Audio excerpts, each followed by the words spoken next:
आज हमारे साथ साजिद तारड़ साहब मौजूद हैं और आज इनका हमारे इस प्रोग्राम में होना बहुत जरूरी था, क्योंकि बात करेंगे हम इस टाइम इंडियन प्राइम मिनिस्टर की पॉपुलैरिटी पूरी दुनिया में जिस तरीके से बढ़ती नजर आ रही है, इंडिया और रशिया की ट्रेड जिस तरीके से बढ़ती नजर आ रही है, पाकिस्तान के प्राइम मिनिस्टर इस टाइम पे कहां है, पाकिस्तान की इकोनॉमी इस टाइम किस पोजीशन पे है, इंडिया पाकिस्तान के रिलेशन के हवाले से बहुत सी चीजें डिस्कस करेंगे। अस्सलाम वालेकुम सर।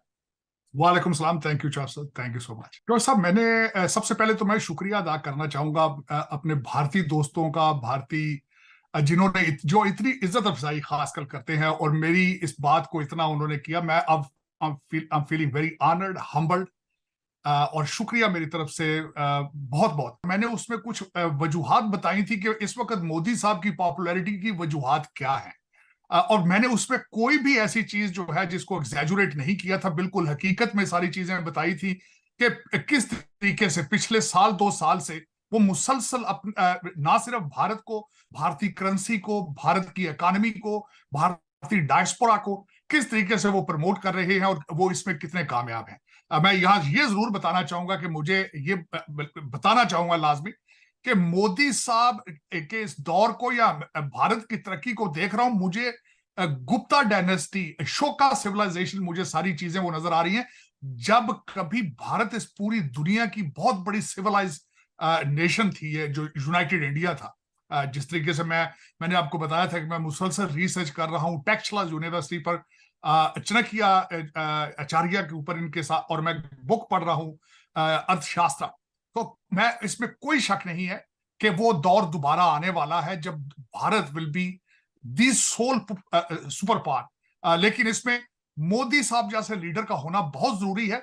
इससे पहले जो कोलिजन गवर्नमेंट्स बनती थी, मखलूत गवर्नमेंट्स बनती थी, मुख्तलिफ किस्म की पार्टियां मिलकर गवर्नमेंट बनाती थी, वो अचीव कुछ नहीं कर पाती थी। तो इस वक्त सबसे ज्यादा मैं समझता हूं भारत की तरक्की का सीक्रेट मोदी साहब की लीडरशिप है, उनकी डिटर्मिनेशन है, उनकी डेडिकेशन फॉर इंडिया, और उनकी loyalty to India, nationalism for India. ये सारे सीक्रेट हैं और मैंने इन्हीं चीजों का जिक्र किया था।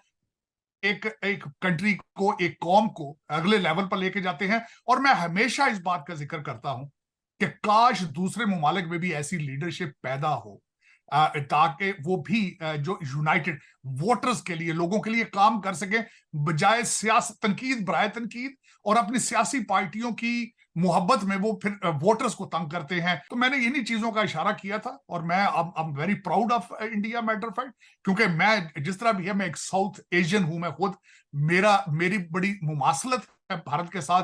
We are the same people. कई लोगों को अच्छा ये नहीं लगता मैं जब कई दफा बात करता हूं, लेकिन इसमें कोई हकीकत, इसमें कोई शक नहीं है। We are the same people.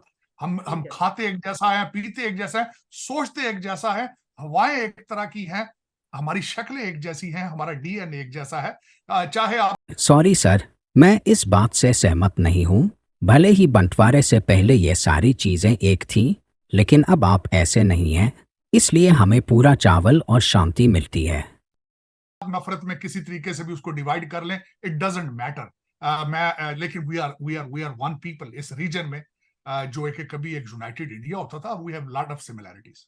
Sir बहुत सी सिमिलैरिटीज हैं, लेकिन शायद सोच में बहुत सा फर्क आ चुका है। सर आपने प्रेडिक्शन की और वो प्रेडिक्शन बहुत ज्यादा वायरल हुई। मैं आपसे आज ये भी चाहूंगा कि आप पाकिस्तान के फ्यूचर के हवाले से भी प्रेडिक्शन करें, लेकिन पहले आते हैं कि अभी कुछ ही दिन पहले जो रशिया के प्रेसिडेंट हैं पुतिन, उन्होंने भी बहुत बाकायदा तौर पे ना सिर्फ तारीफ की इंडियन प्राइम मिनिस्टर की, बल्कि ये बोला कि इंडियन प्राइम मिनिस्टर किसी से डरते नहीं, किसी के दबाव में नहीं आते। जैसे रशिया पे सैंक्शंस थी, फिर भी उन्होंने ऑयल की ट्रेड की, और ना सिर्फ ट्रेड की मतलब ऑयल खरीदा, बल्कि उसे रिफाइन करके पूरी दुनिया को सेल किया। हाँ भाई हन, हमारे मोदी जी तो ऐसे ही हैं, जो भी उनसे मिलता है वो सब उनकी तारीफ तो करते।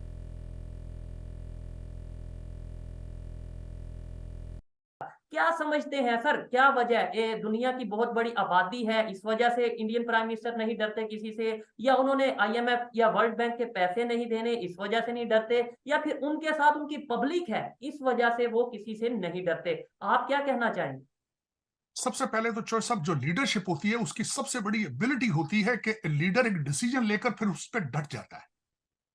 वो उस पे उससे उसको अपना जो डिसीजन होता है उसको सपोर्ट करता है, चाहे वो अच्छा हो या बुरा हो। लेकिन आपने खुद जिस तरह फरमाया है कि कौम ने उनको मैंडेट दिया है। और दूसरा मैं समझता हूं एक लीडर के अंदर जो एबिलिटीज होती है, टीम बिल्डिंग होती है। उनकी टीम आप देख लें, उनके ग्रिप देख लें सब्जेक्ट के ऊपर कि किस तरीके से वो कंपेन करते हैं, किस तरीके से सख्त फैसले करते हैं। जिस तरह उन्होंने शुरू में करेंसी के हवाले से डिसीजन लिया था, बड़ा नेगेटिव उसके बारे में आई चीजें। फिर उसके बाद कई दफा आपने देखा है कि उनके जो डिसीजन होते हैं वक्ती तौर पर लगते हैं कि बड़े रफ हैं, बड़े लो जी अब कौम घबरा जाएगी, ये हो जाएगा, लेकिन कुछ महीनों के बाद आप देखते हैं कि वो फैसला उनका ठीक होता है।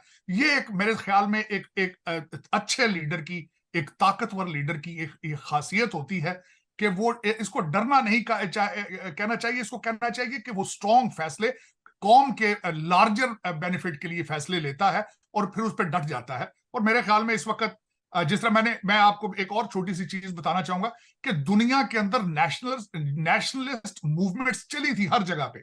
जिस तरीके से यहाँ पे डोनाल्ड ट्रंप आए थे, यूके जो बरतानिया है उसने यूरोपियन यूनियन छोड़ दिया था।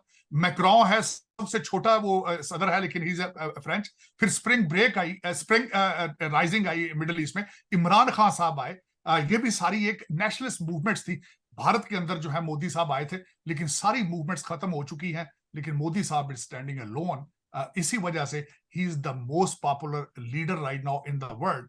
सच बोलूं सर, अगर मोदी जी आपकी ये बातें सुन लें तो आपके चांद से सर को चूम लेते। अच्छा, उनकी तरफ से मैं ही आपको कुछ अल्फाज बोल देता हूं। वाह क्या सीन है, मजा आ गया। क्योंकि दूसरे सारी मूवमेंट्स जो है वो खत्म हो चुकी हैं, इंतशार का शिकार हो चुकी हैं, लेकिन मोदी साहब is standing high man. Sir daily base पे हम प्रोग्राम करते हैं और ज्यादातर इंडियन टॉपिक्स को, मतलब ये है कि क्योंकि हमारा नेबर कंट्री है और मेरी ये सोच रहती है कि जो चीजें वहां पे हो रही हैं, जो उनकी बेहतर पॉलिसी है, उसे डिस्कस किया जाए ताकि थोड़ा बहुत पाकिस्तान के लोग भी देखें और समझें। सर नो डाउट वो इस टाइम तारीफ के लायक हैं, तारीफ के काबिल हैं और इसलिए हम तारीफ करते भी हैं, लेकिन हमें सीखने की जरूरत है। क्या कौन सी ऐसी पॉलिसी इस टाइम पाकिस्तान के प्राइम मिनिस्टर, पाकिस्तान की गवर्नमेंट या पाकिस्तान के जो पॉलिटिशियंस हैं उन्हें समझने की जरूरत है इंडियन गवर्नमेंट से, नरेंद्र मोदी जी से, या फिर ओवरऑल इंडिया के जो पॉलिटिशियंस हैं उनसे? कोई एक ऐसी चीज जो हम समझ सकते हैं, हमारे पॉलिटिशियन समझ सकते हैं? सबसे बड़ा मैं इसकी मिसाल देना चाहूंगा कि भारत की तरक्की का सबसे बड़ा सीक्रेट उनका एजुकेशन, उनकी, और दूसरा सबसे बड़ा सीक्रेट ये है कि उनकी जो मिडिल क्लास है, उनके जो यंग लोग हैं, उनके अंदर एपेटाइट है टू लर्न एंड ग्रो, जो उनकी तरक्की का सबसे बड़ा सीक्रेट है, जो उनको इस वक्त यूरोप से आगे लेके जा रहा है। क्योंकि अमेरिका और यूरोप, यहाँ के जो नौजवान हैं वो नशों पे लगे पड़े हैं, बोर हो चुके हैं, और एक बिजनेस के पढ़ाई जाती है लाइफ ऑफ द प्रोडक्ट। तो इनकी प्रोडक्ट ऑलमोस्ट जो है वो खत्म होती नजर आ रही है। कौम, जो नई कौम है, जवान लोग हैं, वो मैथ पढ़ने से डर रहे हैं। यहाँ पे वो कोई नई चीजें लर्न कर, चैलेंजेस से वो भाग रहे हैं, वर्क फ्रॉम होम के चक्कर में पड़ चुके हैं। लेकिन भारत की जो मिडिल क्लास है, भारत की जो यंग नौजवान कौम है, उनकी वो तालीम में आगे है। कंप्यूटर पे उन्होंने ऑलमोस्ट पूरी दुनिया पे मनापली हासिल कर ली है। और मैं यही चाहूंगा कि पाकिस्तान की जो इस वक्त देखें, सबसे बड़ा सीख मैं बताना चाहूंगा, आपका हैंडीकैप है, आपके पाकिस्तान के अंदर एक भी इंग्लिश चैनल मौजूद नहीं है। वहां में आप जाएं, वहां टैक्सी वाला भी इंग्लिश बोलता है, रिक्शे वाला भी इंग्लिश बोलता है, और क्योंकि दुनिया की सारी साइंस की इंग्लिश में है। लेकिन आपने तालीम से आप नाराज हैं, आप तरक्की से नाराज हो चुके हैं। सबसे पहले आपको सबसे बड़ा इस वक्त होगा, भारत के अंदर 1300 यूनिवर्सिटियां इस वक्त, आपके पास टूटी फूटी कुछ 70-80 सारी यूनिवर्सिटियां हैं, और वहां से भी जो ग्रेजुएट लड़के होकर निकलते हैं वो इंग्लिश के 2 लफ्ज सीधे नहीं बोल सकते। लेकिन चौसा मैं इस वक्त सबसे पहले कहूंगा किसी को, लीडरशिप को, कि अपनी जो आपकी यूथ यहां से भाग भाग के दूसरे मुल्कों में जा रही है, उनको रोका जाए। अगर भेजना भी है तो यहां से उनको तालीम दे के भेजा जाए, ताकि बजाय वो बॉर्डरों के ऊपर जलील हो ख्वार हो और जाकर वहां पे अनस्किल्ड लेबर बने, वो जाके तरक्की का बायस बने और स्ट्रॉन्ग डायस्पोरा बन सके। एक तो ये है। दूसरा सबसे बड़ी बात मैं चाहूंगा, आपको करप्शन खत्म कर रही है, आपकी करप्शन के ऊपर क्रैकडाउन होना सख्त जरूरी है। और दूसरा एक और, भारत के अंदर की पोजीशंस के ऊपर कोई गुंजाइश मौजूद नहीं है कि डुअल सिटीजन वहां पे करें। आपका हर अफसर दूसरा जो है वो डुअल सिटीजन है, आपका हर लीडर, वजीर, सारे डुअल सिटीजन है। इसके ऊपर पाबंदी होनी चाहिए। और उसके बाद आपको कुछ प्रोडक्ट्स, जिस तरह बांग्लादेश ने कॉटन को एक प्रोडक्ट बना के उस पर स्किल बनाई, उन्होंने they took it to the next level. आपको भी एक दो प्रोडक्ट्स ऐसी पकड़नी पड़ेगी जिसको एक्सपोर्ट करने के लिए आप पूरी पाकिस्तान के अंदर कौम को एंगेज करें उसमें। और बिलखसूस आपकी खवातीन घरों में फारग बैठी हैं, बांग्लादेश की तरक्की का सीक्रेट उन्होंने जब बांग्लादेश से याद आया, वो भी आप लोगों के रास्ते निकल चुका है। मेरा मतलब ये है कि कंगाली की तरफ वो भी अपने आप को यह मारखान समझ रहा है, उसको भी धीरे धीरे कसा जा रहा है ताकि अब्बू जी को पहचान ले। खवातीन को एंगेज किया फैक्ट्रियों में, तो उनकी तरक्की का बायस बना। आपकी ज्यादातर पॉपुलेशन घरों में बैठी है, कुछ भी नहीं कर रही है। विमेन एम्पावरमेंट की जरूरत है आपको। और दूसरा, रिलीजन के ऊपर ज्यादा कारोबार करने की बजाय उसको छोड़ दिया जाए कि ये लोगों के जाती मामला है, आपको उससे बाहर निकलना होगा। ऐसे ही है सर, एग्जैक्टली। और अभी आपने बात की कि पाकिस्तान से जो नौजवान है वो बाहर भागते, मतलब फॉरेन कंट्रीज में जाने की ख्वाहिश रखते हैं और भागते हुए नजर आ रहे हैं। लेकिन अभी जो इंडिया कनाडा का कन्फ्लिक्ट चल रहा था, डिप्लोमेटिक कन्फ्लिक्ट चल रहा था, उसको लेकर, उसको देखते हुए इंडियन स्टूडेंट्स ने 40% जो स्टूडेंट्स हैं उन्होंने एप्लीकेशन में कमी आई है कि भाई हम कनाडा नहीं जाएंगे, हम इंडिया में स्टडी जो है अपनी कंटिन्यू करेंगे या उधर से ही हासिल करेंगे। सर ये एक माइंडसेट है मेरे ख्याल से कि वो अपनी नेशन को फर्स्ट रखते हैं, अपने कंट्री की रिस्पेक्ट को फर्स्ट रखते हैं कि भाई कनाडा अगर हमारी रिस्पेक्ट नहीं करता तो हम वहां पर नहीं जाएंगे। 40% स्टूडेंट्स ने अप्लाई ही नहीं किया। ये एक मैं समझता हूँ कि बहुत हैरत वाली बात है। हमारे यहाँ पे तो देखने में ही आता है कि अमेरिका को दिन रात हम ये कहते हैं कि भाई दुश्मन है, दुश्मन है, जो पाकिस्तान में करवा रहा है अमेरिका करवा रहा है, अमेरिका करवा रहा है। और आज किसी को भी आप वीजे के लिए बोलेंगे तो वो भागता हुआ ये कहेगा कि मुझे बस किसी तरीके ले जाओ, अमेरिका ले जाओ। बिल्कुल। दूसरा, मैंने खबर पढ़ी है कि इस वक्त एप्लीकेशंस कम हो चुकी हैं और क्राइम रेट खासकर स्टूडेंट्स के हवाले से आया तो सबसे ज्यादा कनाडा में आया है, जो जिसमें ज्यादातर हिंदुस्तानी जो तालिब इल्म है भारतीय वो मारे गए हैं। और यहाँ पे ये भी मैं थोड़ा सा मेंशन करना चाहूंगा, ये कनाडा का जो ट्रेंड है सबसे ज्यादा जाने का सिर्फ भारतीय पंजाब के अंदर है और ज्यादातर हमारी सिख बरादरी के अंदर है। दूसरी कौमें, इस वक्त मैं खुद आई विटनेस ये कर रहा हूं चीजें कि वो यहां से वापस इंडिया जा रहे हैं। वहां पे उनकी तनख्वाहों के पैकेज जो है वो डॉलरों के कंपेटेबल हैं उनके, बल्कि वो प्रेफर करते हैं कि भारत में जाकर एक अच्छी जिंदगी गुजारें, अच्छा लाइफस्टाइल गुजारें, और तनख्वाहें उनकी अमेरिका के डॉलरों के बिल्कुल बराबर है।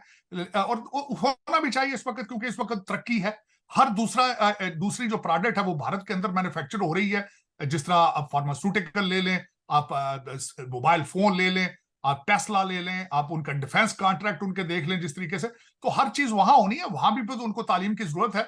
और जो लोग यहाँ से इनके आईवी लीग स्कूलों में, बड़े स्कूलों में पढ़ रहे हैं बच्चे भारत के, उनको अच्छे पैकेज मिल रहे हैं भारत में, वो जाना पसंद करते हैं। मैं खुद ये देख रहा हूँ होता हुआ इस वक्त कि यहाँ से जो even that Indian American they are moving back to India.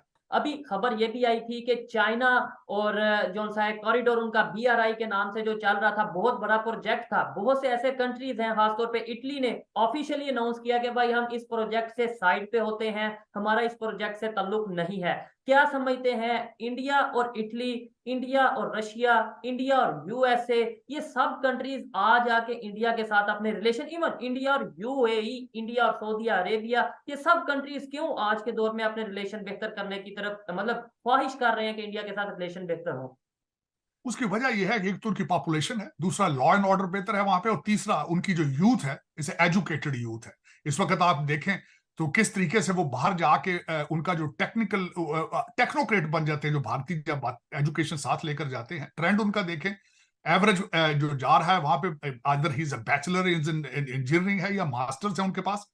Versus आप दूसरी कौमें देख लें, इस वक्त जिस कंट्री में मैं बैठा हूं इस वक्त, Indian diaspora is the richest, अमीर तरीन डायस्पोरा है इस वक्त अमेरिका का, और इन्फ्लुएंस उनका is almost next to other Israel or maybe better। मैंने आपको हमेशा बताता हूं कि व्हाइट हाउस की 300 से ज्यादा policy related appointments they are Indian American. तो उसकी वजह यह है कि वो पढ़ लिख के यहाँ आए थे या उन्होंने यहाँ आके मजीद पढ़ा है। हमारा डिफरेंस ये है कि हमारे ज्यादातर डायस्पोरा इलीगल बॉर्डर क्रॉस करके गाड़ियों के डिगीज में, ट्रंक्स में आता है यहाँ पे।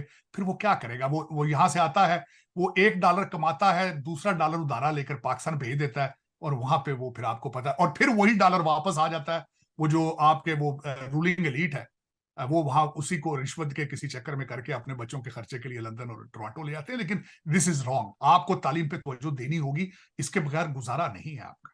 ठीक है, डेफिनेटली इंडिया के हवाले से डिस्कशन की, जो भी अचीवमेंट थी या जो भी हम सीख सकते थे हमने उसके ऊपर बात की। सर अब पाकिस्तान की तरफ आते हैं। पाकिस्तान में सबसे ज्यादा जो मुझे शिद्दत से आजकल फील हो रहा है कि पाकिस्तान में ये कंसेप्ट ही नहीं लाया जा रहा कि भाई इन चीजों के ऊपर भी डिबेट की जा सकती है, इन चीजों के ऊपर भी डिस्कशन की जा सकती है कि दुनिया में क्या हो रहा है। हम लोगों से डिस्कशन करते हैं, पब्लिक में जाते हैं, लोगों को पता ही नहीं कि भाई इंटरनेशनल लेवल पे दुनिया क्या कर रही है, कौन सा कंट्री किसके साथ रिलेशन बेहतर कर रहा है। आप क्या समझते हैं कैसे यूनिवर्सिटी स्टूडेंट्स में, कैसे यूथ में इन चीजों को प्रमोट किया जा सकता है? हम अपनी तौर पे कोशिश करते हैं, पब्लिक में जाते हैं, यूनिवर्सिटीज में जाते हैं, लेकिन आपको नहीं लगता कि हमारी पॉलिटिशियंस को भी ये चाहिए, हमारे मेन स्ट्रीम मीडिया को भी चाहिए कि इस तरह की डिस्कशन, इस तरीके से डिबेट अपने मेन स्ट्रीम मीडिया पे लाएं? इसका एट द एंड फायदा शायद पाकिस्तान को होगा। जो साहब आपकी अवाम को जानबूझकर गैर तालीम याफ्ता, गैर शऊर याफ्ता रखा जाता है। उसकी वजह यह है कि आपके पॉलिसी मेकर जो ऊपर बैठे हैं, उनके बच्चे इन यूनिवर्सिटियों में नहीं पढ़ रहे, वो तो लंदन में पढ़ रहे हैं। तो उनको क्या जरूरत है कि आपकी और आपके बच्चों की तालीम पर तवज्जो दें? बल्कि अगर आप पढ़ जाएंगे, शऊर याफ्ता हो जाएंगे, तो उनके लिए नुकसानदेह है। वो आपको बड़े आसानी से लूट नहीं सकेंगे। इस वक्त तो आपको बिल्कुल खूबसूरती के साथ वो बेवकूफ बनाते हैं और लंदन में प्रॉपर्टियां बना रहे हैं। मैं जो आपके मिसाल अभी दे देता हूं, बिलावल भुट्टो साहब कहां के पढ़े हैं? इंग्लैंड से, ऑक्सफोर्ड से। इस वक्त नवाज शरीफ साहब के दोते पोते कहां पढ़ रहे हैं? लंदन में पढ़ रहे हैं। आपके इमरान खान साहब हैं, उनके बच्चे सारे इंग्लैंड पढ़ रहे हैं। अगर वो, उनके लिए तो सबसे बड़ा आसान काम यह है कि आपको मुसलसल जिहाद की तरफ लगा के रखें और आपके ऊपर से वो ऊपर सारी मलाई जो है वो उतार के ले जाते हैं लंदन। तो दर हकीकत आपको पाकिस्तानी लीडर चाहिए। आपके इस वक्त जो लीडर हैं, आपको चलाने वाले, वो पाकिस्तानी नहीं है। आपको ऐसा लीडर चाहिए पाकिस्तान के अंदर जिसका जीना मरना पाकिस्तान के साथ हो, जिसके बच्चे पाकिस्तान की इन्हीं यूनिवर्सिटियों में पढ़ रहे हो जहां आप पढ़ रहे हैं। तो तभी आप तरक्की कर पाएंगे। वरना ये जो आपने फॉरेन रूलर ऊपर बिठाए हुए हैं, British agent, they won't let you do anything, period. ठीक है, और जाहिर बात है, जो अगर कोई यूथ से हो या कोई भी अगर बात करता है कि भाई हमें आगे जाना है, जो दुनिया जिस तरीके से डेवलपमेंट की तरफ जा रही है हमें भी कोशिश करनी है। इवन कोई इंडिया की बात करता है कि भाई इंडिया में बड़ी डेवलपमेंट हो रही है, उनके रिलेशन बेहतर हो रहे हैं, तो बहुत आसानी से उस पर टैग लगा दिया जाता है इंडियन एजेंट का। और पाकिस्तान में मैं देखने वालों को बताता चलूं कि दो इल्जाम किसी पे भी लगा के आप उसे चुप करवा सकते हो। एक तो मजहब के हवाले से उस पर बात कर दो कि ये इसने मजहब की तौहीन की है, और दूसरा इंडियन एजेंट आप किसी को भी कह दो, वो बेचारा सारी जिंदगी अपनी सफाई देता रह जाएगा कि भाई मैं इंडियन एजेंट नहीं हूं, मैं तो पाकिस्तान की बेहतरी के लिए बात करना चाहता हूं। ये चीजें मैं भी फेस सच बोलूं भाई, पाकिस्तान की जनता जब तक ये धर्म का झंडा मुंह में लेके फिरेगी या उधर की सड़क छाप मौलाना अपना गंदे पानी के जैसा ज्ञान मदरसों में जब तक नहीं बंद करेगी विकास, तो कुछ ना हो पाएगी। उसे चुप करवा सकते हो। एक तो मजहब के हवाले से उस पर बात कर दो कि ये इसने मजहब की तौहीन की है, और दूसरा इंडियन एजेंट आप किसी को भी कह दो, वो बेचारा सारी जिंदगी अपनी सफाई देता रह जाएगा कि भाई मैं इंडियन एजेंट नहीं हूं, मैं तो पाकिस्तान की बेहतरी के लिए बात करना चाहता हूं। ये चीजें मैं भी फेस करता हूं, लेकिन यह है कि मैं हमेशा कोशिश करूंगा, जितनी मेरी हिम्मत हुई हम कोशिश करेंगे पाकिस्तान की बेहतरी के लिए आवाज उठाई जाए, पाकिस्तान के लोगों को बताया जाए कि भाई दुनिया में रियलिटी क्या है और हमें किस तरीके से एक कुएं के अंदर रखा गया है, कुएं के मेंढक की तरह। सर कहा यह जाता है कि भाई नवाज शरीफ के Indian prime minister Modi ji के साथ बड़े अच्छे ताल्लुकात हैं, तो क्या नवाज शरीफ साहब अपने टाइम पे अपने एज ए प्राइम मिनिस्टर फिर से रिलेशन बेहतर कर पाएंगे? और क्या इंडिया रिलेशन अब बेहतर करना चाहेगा? क्या अब इंडिया रिलेशन बेहतर करेगा? देखिए, एब्सोल्युटली इस वक्त एक्सपेक्टेशंस हैं नवाज शरीफ साहब से, और माजी में भी उन्होंने कुछ स्टेप्स उठाए थे। लेकिन इसमें तमाम स्टेक होल्डर्स जो हैं, सारे जो डिसीजन मेकर हैं, उनको एक पेज पे होना जरूरी है। अकेला नवाज शरीफ साहब की ख्वाहिश जो है वो कोई माने नहीं रखती। इस वक्त आपके जो इंटरनेशनल रिलेशंस बिलखसूस इंडिया के हवाले से वो डिफेंस रिलेटेड समझे जाते हैं, और जब तक आपकी एस्टेब्लिशमेंट नवाज शरीफ साहब के साथ नहीं होगी एक पेज पर, तो ये बात आगे नहीं जा सकेगी। अब दूसरा सवाल ये है कि क्या इंडिया आपसे बात करना चाहता है? मैं उसके बारे में बताना चाहूंगा। एक तो ये आपकी जरूरत है, उनकी जरूरत नहीं है, नंबर वन। दूसरा, जो माजी के अंदर आपने उनके एतमाद को कई दफा ठेस पहुंचाई है, उधर से उनको कई उस पर शिकवे गिले मौजूद हैं। आपको उससे पहले बेबी स्टेप्स लेने जरूरी हैं। मैं जिस तरह मैं हमेशा ही समझता हूं कि डिप्लोमेसी के अंदर कभी भी सारे दरवाजे बंद नहीं होते। विल की जरूरत होनी चाहिए। अगर विल करें तो मेरे ख्याल में, अगर कोशिश करें तो पॉसिबिलिटी है। और ये एक्सपेक्टेशन है नवाज शरीफ साहब से, भारत के साथ रिलेशनशिप बेहतर होंगे और यूएई में तिजारत के हालात बेहतर होंगे। ये दो एक्सपेक्टेशंस उनसे हुए हैं। वो अब वो देखें किस तरीके से इस चीज को पूरा कर पाते हैं। बिल्कुल ऐसा ही। और मैं as a Pakistani, as a educated Pakistani या फिर आम पाकिस्तानी की हैसियत से यही चाहूंगा कि हमारे इंडिया के साथ, ना सिर्फ इंडिया के साथ, अफगानिस्तान, ईरान के साथ, चाइना के साथ, जितने भी हमारे नेबरिंग कंट्रीज हैं, उन सब के साथ रिलेशन बेहतर हों, क्योंकि मैं जानता हूं कि उससे फायदा पाकिस्तान के आम गरीब को होगा, आम शहरी को होगा। हम जज्बाती नारे लगाते हैं, नहीं जी नहीं, इंडिया से ट्रेड नहीं करेंगे, कश्मीर का इशू जब तक हल नहीं होगा, कश्मीर लेंगे तो ट्रेड करेंगे। ये सब हवाई बातें हैं जो कि हमारे दिमाग में बैठा दी गई हैं, और उसका नुकसान हमें हो रहा है। इंडिया वाले बहुत बेहतर तरीके से अपनी परफॉर्मेंस कर रहे हैं, अपने आप को आगे डेवलपमेंट की तरफ लेकर जाते नजर आ रहे हैं। सर लास्ट में एक तो जो इंटरनेशनल लेवल पे जो डेवलपमेंट्स हैं उसके ऊपर भी बात करना चाहूंगा, 2-3 मिनट की आप जो ओवरऑल बात है वो करिएगा। लेकिन एक स्टेटमेंट में अगर बोलूं कि आप इंडियन यूथ के लिए और एक स्टेटमेंट पाकिस्तानी यूथ के लिए क्या डिफरेंस देख रहे हैं सोच में और एजुकेशन सिस्टम में, ओवरऑल एक एक स्टेटमेंट आप अगर आप देना चाहें। मैं सबसे पहले तो जो भारत की यूथ है उनको मुबारकबाद देना चाहता हूं कि उनकी परफॉर्मेंस पिछले अगर देखा जाए 2 दहाइयों में एक्सीलेंट है, तालीम में बहुत आगे हैं। और पाकिस्तानी बच्चों के लिए मैं ये कहूंगा, मैथ और इंग्लिश के बगैर कोई गुजारा नहीं है। मैं हमेशा आपसे अपील करता हूं कि आप इंडियन मूवीज देखते हैं, आप इंडियन गाने सुनते हैं, लेकिन कभी उनकी खबरें भी सुने, कभी ये भी देखें उनकी तरक्की के सीक्रेट क्या है। आप कोशिश करें उनसे लर्न करने की। और दूसरा, दोनों तरफ से मेरी हम्बल ये रिक्वेस्ट होगी कि नफरतों को एक दफा साइड पे रख के एक प्यार और मोहब्बत और हार्मनी को भी एक चांस देने की कोशिश की जाए। मेरे ख्याल में पहले हमने 6 साल बहुत ट्राई कर ली है, अब ये टाइम आ चुका है कि we should think about it, कि बॉर्डर सॉफ्ट हो, आना जाना हो, ट्रेड हो, कल्चरल ट्रेड हो। और मैं समझता हूं कि it will be good for both countries, for both. Sorry sir, ये नहीं हो पाएगा। बहुत देख लिया आपका रिश्ता, हम कुछ नहीं भूल पाएंगे, या भारत की पब्लिक भी या नहीं चाहती कि उसकी आर्मी या मासूम लोग शहीद हो जाएं। कि we should think about it, कि बॉर्डर सॉफ्ट हो, आना जाना हो, ट्रेड हो, कल्चरल ट्रेड हो। और मैं समझता हूं कि it will be good for both countries, for both. मेरे ख्याल में इस पूरे रीजन के लिए अच्छा होगा। और यही मैं एक्सपेक्ट करता हूं। This is what my dream is in the future, कि both countries become closer to each other.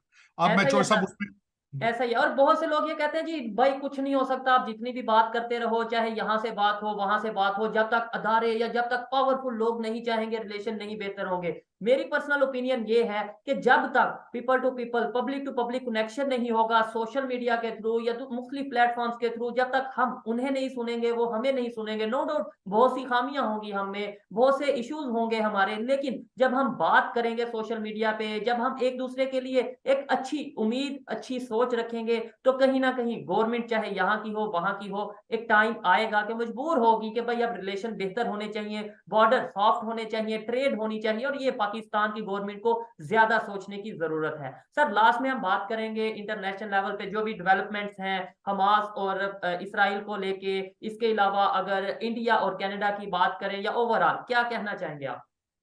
तो साहब, इस वक्त जो इंटरनेशनल चंद खबरें आ रही हैं उसमें सबसे बड़ी खबर तो ये थी कि रशियन प्रेसिडेंट पुतिन जो है यूएई गए और उसके बाद सऊदी अरेबिया गए, उनका बड़ा जबरदस्त इस्तकबाल किया गया। और इसमें अमेरिका के लिए काबिल तशवीश है कि वो अमेरिकन एयरलाइंस को जाके मिल रहे हैं, अपना ट्रेड बढ़ा रहे हैं, और उनको इस जबरदस्त तरीके से रिसीव किया गया। उस दूसरी खबर सबसे बड़ी ये है कि यूएई ने इस चीज का ऐलान किया है कि वो अब डॉलर की बजाय अपनी करेंसी के अंदर तेल बेचेंगे।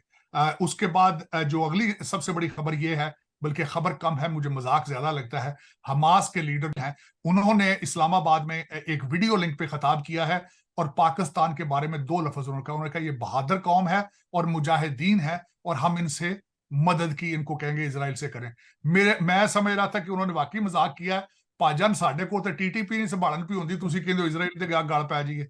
दूसरी उससे अगली खबर जो ये है कि हंटर बाइडन जो अमेरिका के प्रेसिडेंट है, यहाँ पे उनके ऊपर चार्जेस लग चुके हैं। ये एक बहुत बड़ी खबर है। और उसके बाद जो आखिरी खबर मैं बताना चाहूंगा कि पुतिन साहब ने मोदी जी के लिए बड़ी अच्छे अल्फाज में उनकी तारीफ की है, प्रेज किया है उन्होंने। और यही मैं समझता हूँ इस वक्त ये सारी खबरें चल रही हैं। तो दोस्तों, आपको ये वीडियो कैसा लगा कमेंट्स में मुझे बताएं। चैनल को सब्सक्राइब कर दें, इससे आपके पैसे नहीं कटेंगे, और जरूर लाइक करें। तो मैं साया आपसे मिलता हूँ अगले वीडियो में। Thank you.